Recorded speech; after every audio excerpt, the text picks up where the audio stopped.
오늘도 예배를 통해 허락하신 하나님의 은혜와 풍성한 약속 안에 우리가 함께 그 은혜와 약속을 얻고 하나님의 새 능력 함께 힘입는 복된 성일 되시기를 주님의 이름으로 축복합니다. 우리 좌우에 계신 분과 한번 인사하겠습니다. 하나님께서 집사님을 사랑하십니다. 우리 한번 인사하겠습니다. 하나님께서 집사님을 사랑하십니다.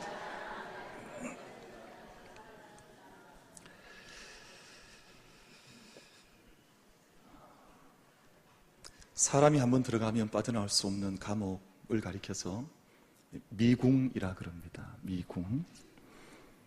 그리고 이 말은 무언가 잘 인생이 풀리지 않을 때도 이 말을 써요. 그래서 미궁에 빠져들어간다. 뭔가 좀 풀어보고 싶은데 매듭이 어디에서부터 풀어야 할지 그 인생의 어려움을 풀지 못하는 순간을 가리켜서 그 미궁에 내가 빠져들어간다라는 말을 하는데, 이 말을 라틴 말로는 라비린투스, 그리고 영어에서는 레버린스라는 표현을 해서 이 미궁이라고 하는 말을 이제 번역을 해서 사용을 합니다. 이 말이 처음 등장한 것은 그리스 로마 신화에서 이 미궁이라고 하는 말이 처음 등장을 합니다. 지중해에 있는 크레타라고 하는 섬에 미노스라고 하는 왕이 다이달로스라고 하는 건축가에게 이 미궁을 짓도록 명령을 합니다. 그래서 건축가 다이달로스라고 하는 건축가가 이 미궁이라고 하는, 한 번 들어가고 나면, 한 번 빠지고 나면 그 어떤 사람도 빠져나올 수 없는 이 하나의 미궁이라고 하는 이 궁을, 레버린스라고 하는 이 궁을 짓게 됩니다. 이 미궁 속에는 한 괴물이 살고 있었는데 반인반수이죠. 반인반수 미노타우로스라고 하는 괴물이 살고 있어서 생명을 바치면 그곳에서 생명을 죽이는, 한 번 들어가면 그곳에서 살아나올 수가 없는 그곳이 바로 미궁이라고 하는 곳입니다. 근데 이곳에 아무도 들어가서 나올 수 없는 이 궁 속에 들어가서 이 미노타우로스를 죽이고 살아나왔던 사람이 아테네 왕자였던 테세우스라고 하는 왕자입니다. 사람들이 너무 희생을 당하니까 내가 이 미궁 속에 들어가서 이 괴물과 싸워서 이기고 나오겠다. 테세우스 왕자가 그 속에 들어가게 되는데, 그 이길 수 있는, 이 미궁에서 빠져나올 수 있는 한 키워드를 주었던 사람이 누구냐 하면 크레타 섬의 공주였던 아리아드네라고 하는 공주입니다. 이 공주가 이 테세우스 왕자가 이 미궁 속에 들어가러 가자 큰 실타래를 하나 선물을 합니다. 그리고 미궁 속에 들어갈 때, 그 궁 속에 들어갈 때 실을 그 궁 입구에 묶어놓고 이제 풀어 나가면서 그 성의 안에 들어가면 나중에 이 괴물과 함께 싸워 이긴 후에도 그 실을 따라 나오면 나올 수 있을 것이다. 이런 이야기를 해서 실제로 그렇게 싸워서 그 성에서 빠져나오게 된다는 이야기가 있습니다. 우리 인생과 믿음이 그럴 때가 있습니다. 내 인생이 좀 잘 풀려나가 이 모든 어려운 순간들을 이겨나갔으면 좋겠는데, 내가 갇혀있는 이 미궁 속에서 잘 빠져나가지 못해서 늘 그 안에서 헤맬 수밖에 없는 어떤 자신의 한계 상황 속에서 우리가 고통받을 때가 있습니다.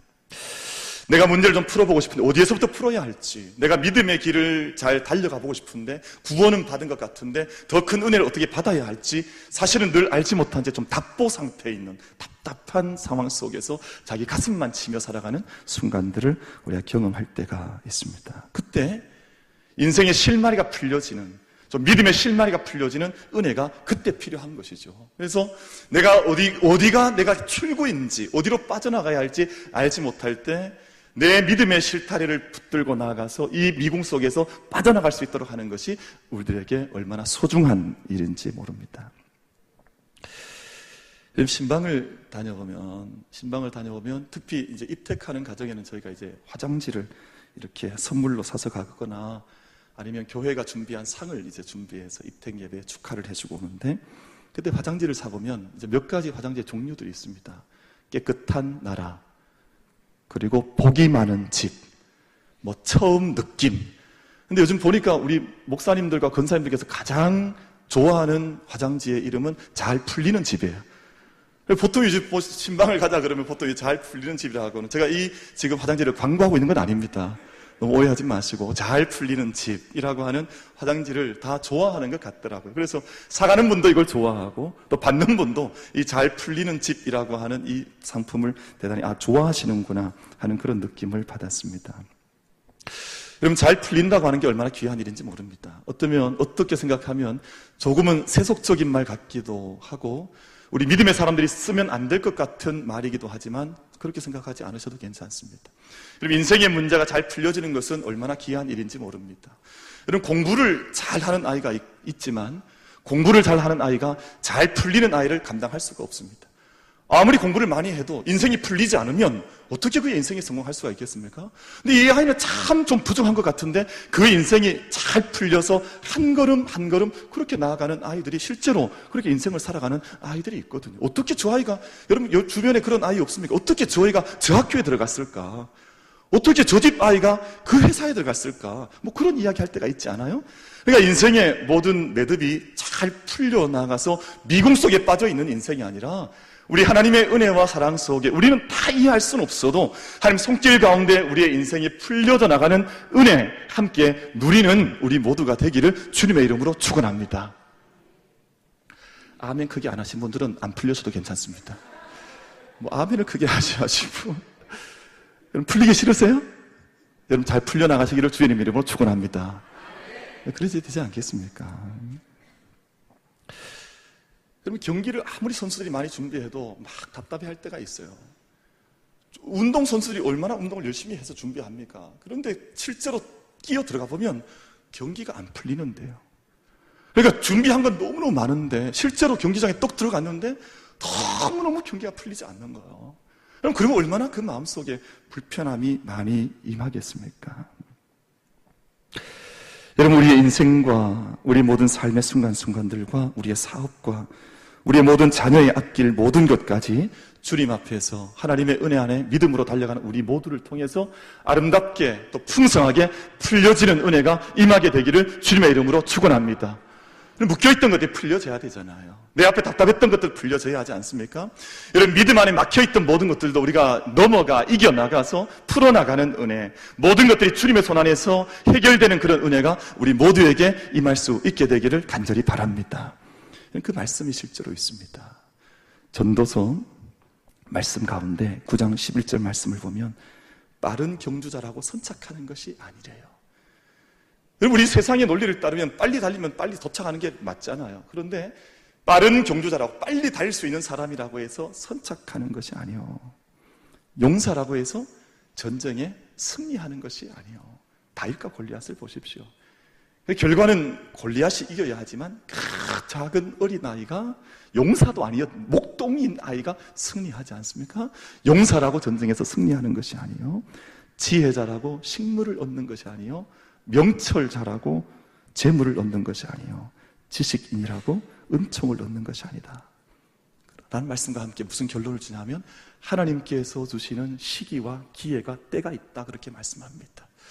여러분, 하나님께서 허락하시는 그 지혜와 때를 놓치지 아니하고 하나님의 때, 하나님의 시기 모든 것 분별하고 그 은혜 안의 시기를 붙들고 우리가 모든 것들을 잘 풀려지는 은혜 안에 살아갈 수 있는 우리 모든 성도들 예배자 되시기를 주님의 이름으로 축원합니다. 오늘 이스라엘이 그랬습니다. 오늘 본문 말씀 스가랴 말씀을 제가 읽었는데요. 이스라엘은 바벨론에서 돌아오면 모든 것이 다 해결될 줄 알았습니다. 왜냐하면 수십 년 종노릇하던 바벨론에서 그 유수에서 풀려나와서 자유자가 되면 예루살렘에 돌아와서 성전을 짓고 믿음 생활을 시작하면 모든 것이 잘 풀려질 줄 알았습니다. 그런데 성전의 기초는 쌓아놓았는데 십수년이 흐르는 동안 진척이 되지 않는 겁니다. 주변에서 사마리아 사람들은 계속해서 이 공사를 방해를 하고 계속해서 괴롭히는 사람들이 많아요. 일이 잘 풀려지질 않는 겁니다. 왜 그럴까? 이스라엘 사람들이 고민하고 힘들어했던 때가 오늘 말씀의 배경입니다. 우리 믿음도 그럴 때가 있습니다. 내가 믿음의 삶을 살고 이 모든 것에서 한번 다시 달려가기를 원한다.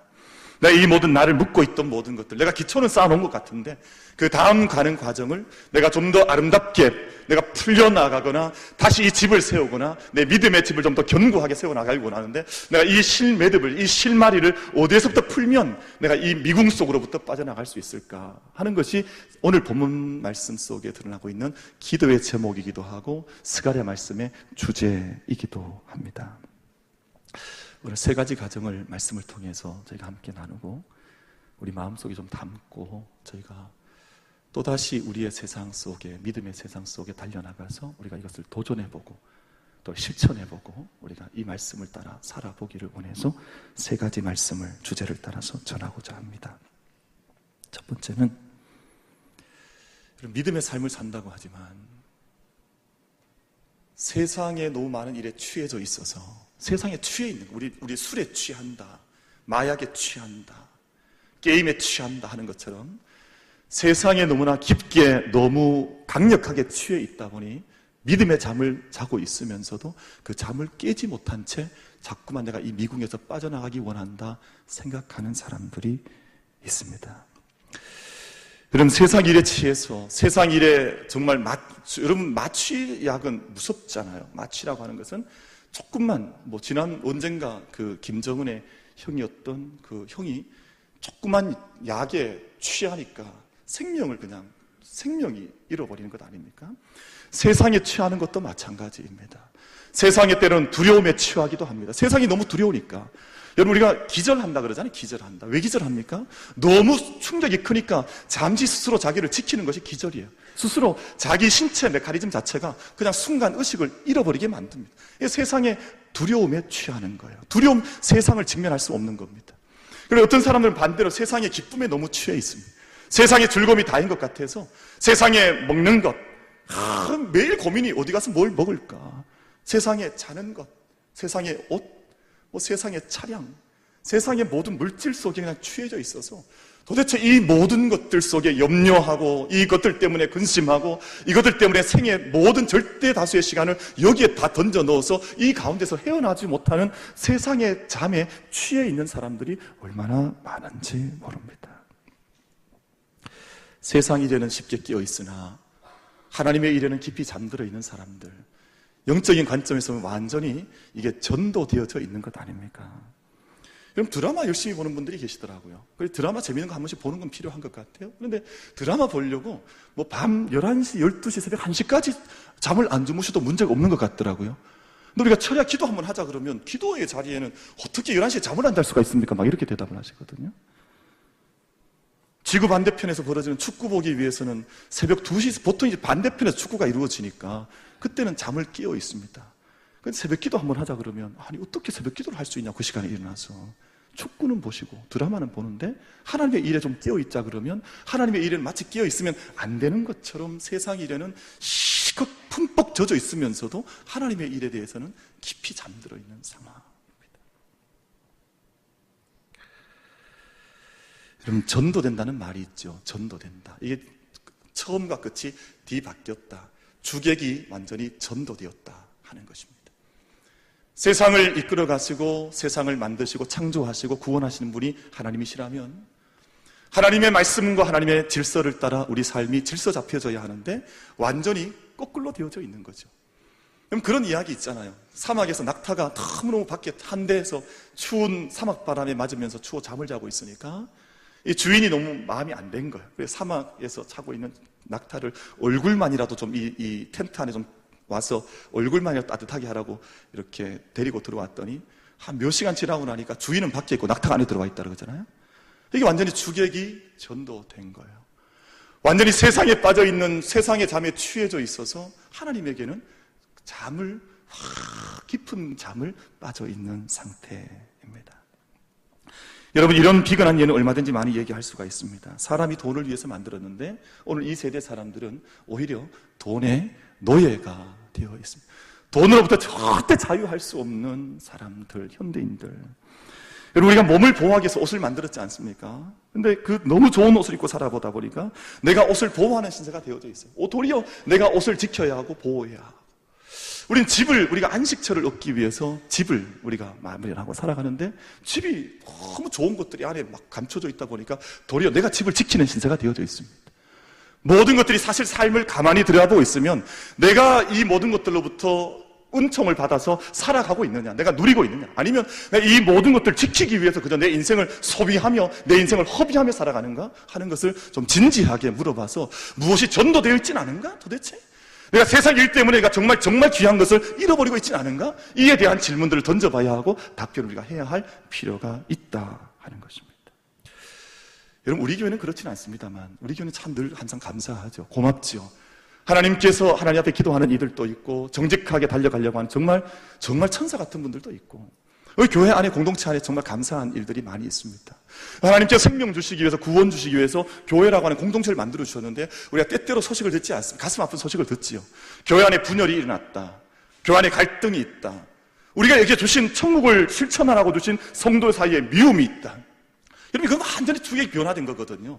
여러분, 영적인 현실을 하나님께서 우리에게 선물로 놀라운 선물을 주셨는데 그 선물 주신 걸 다 잃어버리고 여전히 세상적 가치관 속에서 살아가더라 보니 이 안에 있는 갈등, 여러분, 가정도 마찬가지입니다.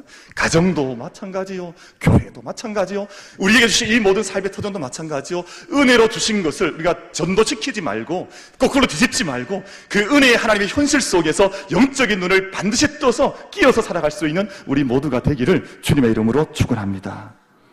그래서 여러분, 이 모든 신앙의 어떤 미궁 속에서 빠져나오지 못하고 있는 사람들은 잠을 깰 필요가 있습니다. 먼저 내가 정말 육체의 일에 속해서 잠을 자고 있지는 않은가? 내가 너무나 육체에 지금 마취하게 취해서 내가 잠들어 있지는 않은가를 우리가 물어야 하고 거기에서 깨어나야 할 필요가 있습니다. 오늘 본문 1절 말씀 우리 한번 같이 읽겠습니다. 본문 1절 우리 한번 합독해서 말씀 같이 받겠습니다. 시작. 내게 말하던 천사가 다시 와서 나를 깨우니 마치 자는 사람이 잠에서 깨어난 것 같더라. 천사가 와서 스가랴를 깨웠다 하는 것입니다. 네, 우리 삶에 우리 가운데 어떤 오는 도전들이나 우리 삶을 한번 흔들어 놓는 모든 것들은 우리 삶을 깨우는 것입니다. 내가 이 모든 삶 가운데에서 잠들지 않고 깨어있도록 내 삶을 살아갈 수 있도록 나를 깨워주시는 것입니다. 여러분, 깨어나지 못하면 죽는 것이죠. 여러분, 사도행전 말씀 가운데 사도행전 12장 말씀을 보면 베드로가 어느 날 감옥 속에 야고보가 순교를 당한 후에 이 베드로 역시 순교의 대상자가 되어서 헤롯에 의해 잡혀서 감옥 속에 갇히게 됩니다. 근데 베드로가 얼마나 믿음이 좋았던지 내일이면 죽는다는 걸 알면서도 깊은 잠에 빠져들어 있습니다. 근데 그때 천사가 주의 사자가 와서 베드로의 옆구리를 칩니다. 옆구리를 팍 쳐서 잠들어 있는 이 베드로를 깨운 거예요. 그때 깨웠더니 자꾸가 풀어지고 이 옥문이 열려지고 하면서 잠들었던 베드로가 깨어나서 이 옥문을 자기가 걸어 나오게 됩니다. 그런데 이때 순간에 자기가 잠을 자고 있는지 꿈을 꾸고 있는지 잘 몰랐지만 나오고 보니 천사가 자기를 깨워서 옥문 밖으로 이끌었다고 하는 것을 깨닫게 됩니다. 그때부터 초대교회 역사가 또 새로운 길로 뻗쳐나가게 되죠. 사랑하는 성도 여러분, 에베소서 5장 14절 말씀, 잠자는 자여 깨어서 죽은 자들 가운데서 일어나라. 그리스도께서 너에게 비추이시리라. 우리가 사람에게는 병원에 가면 마취약의 용량과 어떤 양에 따라서 깊이 잠들기도 하고 작게 잠들기도 하고 잠들어 있는 상태가 있습니다.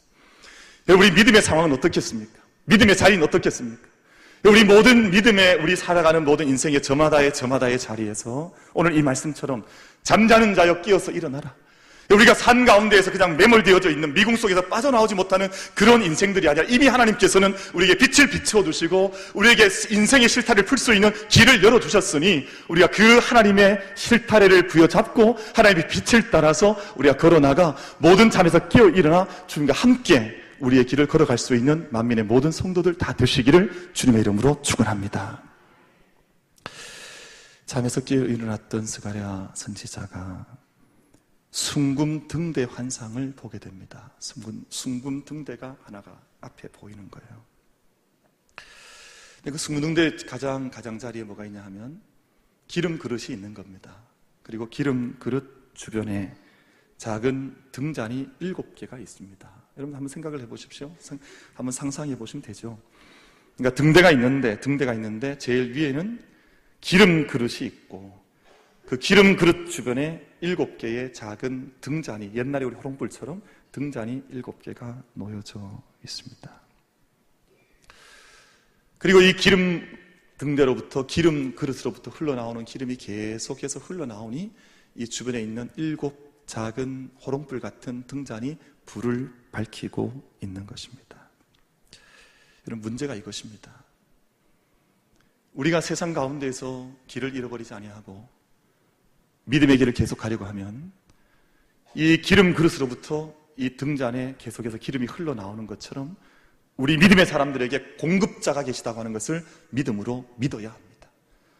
내게 지금도 기름을 부어주고 계시고 내게 계속해서 기름을 공급하고 계시고 내가 이 세상을 믿음으로 살아갈 수 있는 믿음과 은혜와 지혜와 능력과 힘을 지금도 내게 공급하고 계시다고 하는 이 기름 그릇에 대한 믿음이 있어야 등잔에 불이 밝혀질 것 아니겠습니까?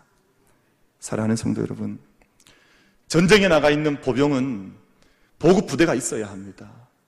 전쟁 앞에 아무리 잘한다고 해도 하루 이틀 하면 끝나지 않겠습니까?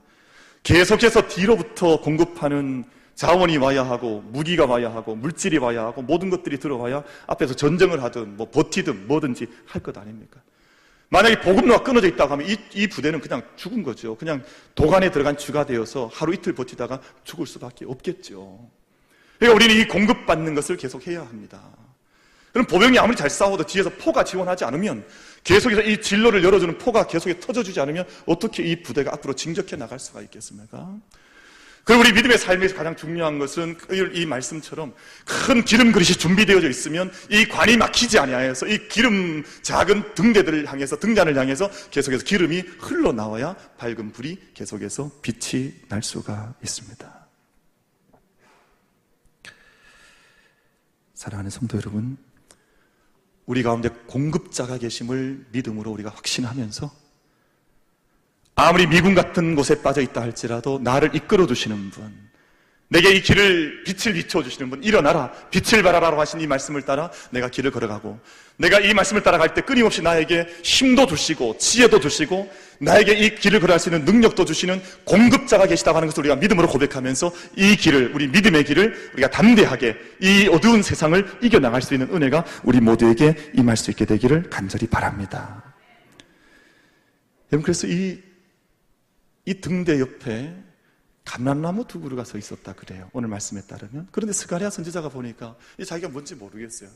도대체 이 2 감람나무의 의미가 뭐냐 물었더니 오늘 마지막 14절 말씀에서 그 감람나무의 의미에 대해서 이렇게 말씀을 합니다. 여러분 한번 보시길 바랍니다. 이르되 이는 기름 부음 받은 자 둘이니 온 세상의 주 앞에 서 있는 자니라 하더라. 아멘. 이 말씀의 뜻을 우리가 한번 읽어서는 좀 이렇게 싹 들어오기가 좀 어려운 것 같습니다만, 메시지 성경이라고 하는 성경은 우리가 좀 더 편하게 알 수 있도록 이렇게 번역을 해서 우리에게 들려줍니다. 온 땅의 주인이신 분 옆에 서서 온 세상의 금등잔 기름을 공급해 주는 사람, 만왕의 왕이신, 온 우주의 주인 되시는 분 곁에 서서 온 세상의 금등잔 기름을 계속해서 공급해 주는 사람. 이 세상 우리 요즘 이렇게 다니다 보면 뭐 주유소가 곳곳에 있잖아요. 주유소가. 이 주유소 한 번씩 이렇게 놓쳐버리면, 우리가 기름 다 떨어져 버리면 차가 움직이지 못하잖아요. 그럼 그 말씀의 뜻과 우리가 유비해 볼 수 있습니다. 온 세상의 만왕의 왕이신 주님 곁에 서서 온 세상의 금등잔의 기름을 계속해서 공급해 주는 분이 그곳에 계시다. 우리의 공급자 되시는 예수 그리스도에 대한 말씀이죠. 우리 주님께서 구원도 주시고 우리에게 지혜도 주시고 우리에게 생명을 주시니 우리에게 금등잔에서, 가장 가치 있는 그 금등잔에서 끊임없이 우리에게 기름을 부어주시는 그 공급을 받으며 살아갈 수 있도록 그분이 우리 곁에서 계셔 주신다. 우리의 공급자가 되어 주신다. 그렇게 말씀하고 있습니다. 여러분, 우리 곁에 곁에, 나의 주변에, 내 안에 나를 향해서 끊임없는 하나님의 생명을 불어넣어 두시는 하나님, 우리 주님 예수 그리스도 성령께서 우리 가운데 계셔서 우리를 공급하고 계심을 믿음으로 바라보면서 늘 그 충만함 속에, 그 은혜 속에, 그 풍성한 은혜 속에 거할 수 있는 우리 모두가 다 되시기를 주님의 이름으로 축원합니다. 그래서 곁에 보급해주는 부대가 있는 부대와 모든 것이 단절된 부대는 전혀 다르게 살아갈 수밖에 없지 않겠습니까? 마지막 한 가지 더 말씀을 나누고자 합니다. 하나님께서 이 모든 일을 하실 것이라고 하는, 하나님께서 이 모든 일을 이루신다고 하는, 이 모든 일이라고 하는 함의 속에는 너무나 많은 것들이 들어가 있겠죠. 우리 모든 인생의 크고 작은 모든 모습들, 내 개인뿐만 아니라 이 민족의 역사의 문제까지 이 모든 일을 하나님께서 하실 것이라고 하는 믿음을 가지는 것입니다. 여러분, 우리 6절 말씀 같이 한번 읽겠습니다. 본문 4장, 스가랴 4장 6절 말씀을 우리 한번 같이 한번 합독하겠습니다. 우리 한번 믿음으로 이 말씀 합독하면 좋겠습니다. 우리 신비에 함께 새겨가면서 우리 6절 말씀 합독합니다. 시작. 그가 내게 대답하여 이르되 여호와께서 스룹바벨에게 하신 말씀이 이러하니라. 만군의 여호와께서 말씀하시되 이는 힘으로 되지 아니하며 능력으로 되지 아니하고 오직 나의 영으로 되느니라. 아멘. 여러분, 믿음의 세계는 이것이 분명합니다. 힘으로 되지 않는다, 능력으로 되지 않는다, 오직 나의 영으로 된다. 여러분, 이 말씀을 우리가 오늘 확고하게 고백할 수 있게 되기를 바랍니다. 문제는 얼마나 철저하게 성령에 사로잡혀져 있느냐, 또 얼마나 성령의 충만함을 덧입고 살아가느냐. 여러분, 하나님의 영에 사로잡혀 있는 사람은 앞에 태산 같은 문제가 있어도 결코 두려워하지 않습니다. 여러분, 내 안에 하나님의 영이 없는 사람은 아무리 모든 것을 가진 것 같은 사람이라도 그 문제 앞에 고꾸라지고 말지요. 오늘 7절 말씀은 이렇게 말씀합니다. 큰 산아, 내가 무엇이냐? 내가 스룹바벨 앞에서 평지가 되리라. 여러분, 이 큰 산이라고 하는 말은 내 힘으로는 도무지 풀 수 없을 것 같은 미궁, 세상의 모든 문제, 내 앞에 드러나 있는 내가 도무지 해결할 수 없을 것 같은 모든 것을 가리켜서 큰 산이라고 명명하고 있습니다만, 이 모든 큰 산이 스룹바벨 앞에서 평지가 되리라. 아무 문제가 아닌 것처럼 해결된다, 그 말 아니겠습니까? 내가 해결할 수 없는 큰 산의 문제도 하나님께서 함께 하시면 평지가 될 줄로 믿습니다. 여러분, 이거 작은 문제도 마찬가지입니다. 오늘 본문 말씀 가운데 10절 말씀을 보면 작은 날의 날이라고 멸시하는 자가 누구냐. 우리가 해보고 나니까 아무것도 아닌 것 같아요. 내 인생이 너무 작게 보이는 거예요. 여러분, 그런 하소연하는 분들이 많아요. 목사님, 제가 인생을 달려왔는데, 믿음의 길 달려왔는데 제가 너무 초라해 보입니다. 그렇게 안타까워하는 분들이 많습니다. 여러분, 세상 그렇게 자꾸 속삭이거든요. 너는 아무것도 아닌 것 같다. 네가 뭐냐 도대체? 너는 아무것도 아니야. 가치 있게 생각하지 마. 이 사탄의 속삭임이죠. 마귀의 속삭임. 우리가 아무것도 아닌 것처럼. 여러분, 하나님의 교회를 약하게 생각하지 마십시오. 자기 자신은, 성전된 자기 자신을 약하게 생각하지 마십시오. 오늘 바로 그 속삭임이거든요. 오늘 말씀에 보면 작은 것이라고, 아주 10절 말씀에 작은 일의 날이라고 멸시하는 자가 누구냐. 사람들이 스룹바벨의 손에 다림줄이 있음을 보고 기뻐하리라. 여러분, 그 건축을 하시는 분이 다림줄이라고 하는 건축줄 아닙니까? 그 건축하고 있는 줄을 쥐고 계시는 분이 하나님이시라면 이 건축의 처음 모습이 아무리 미약해 보이고 작아 보인다 할지라도 너의 마음으로 두려워하거나 의심하지 말라고 하는 것입니다. 왜냐하면 이 건축의 주인은, 이 건축을 이끌어가는 분은, 건축주는 내가 아니라 하나님께서, 우리 주님께서 이 건축을 해나가시기 때문에 네가 걱정할 일이 아니라고 그렇게 말씀하는 것 아니겠습니까? 사랑하는 성도 여러분, 우리 삶 가운데 우리가 이겨나가고 싶은 삶의 자리가 있습니까? 오늘 그 말씀을, 우리가 그런 상황 속에서 이겨나갈 수 있는 세 가지 말씀을 함께 나누었습니다. 우리가 먼저 잠에서, 내가 그토록 깊게 빠져있던, 세상에 취해있던 잠에서 좀 깨어 일어나는 것입니다. 여기서부터 믿음의 역사가 시작이 되는 거예요. 세상에 취해있던 것으로부터 우리가 좀 잠에서 깨어 일어나는 것입니다. 그리고 우리가 두 번째 말씀을 나누었습니다. 하나님으로부터 계속해서 하나님의 은혜와 힘을 우리가 공급받는 것입니다. 하나님 은혜 안에 하나님께서 기름 큰 그릇으로부터 나에게 흘려보내주시는 것을 내가 공급받는, 나는 공급받는 사람으로 이 땅 가운데 살아가겠다는 것을 믿으며 나아가는 것입니다. 그리고 오늘 우리가 마지막으로 나눴던 말씀처럼 세상의 능력이나 세상의 힘이 아니라 오직 나의 영으로 될 것이라고 하는 이 믿음의 말씀 가운데에서 성령의 능력을, 하나님의 영을 의지하며 나아가는 겁니다. 사랑하는 성도 여러분, 우리가 이처럼 우리 가운데 친히 찾아오셔서 우리 가운데서 일하시는 하나님 우리가 바라보기도 하고, 그 생명과 구원의 일에 내 인생을 좀 들여서 내가 그 일에 참여하는 행복, 하나님을 보는 행복, 내가 그 일에 참여하는 행복을 함께 누려나갈 수 있는 우리 모두가 다 되시기를 주님의 이름으로 축원합니다.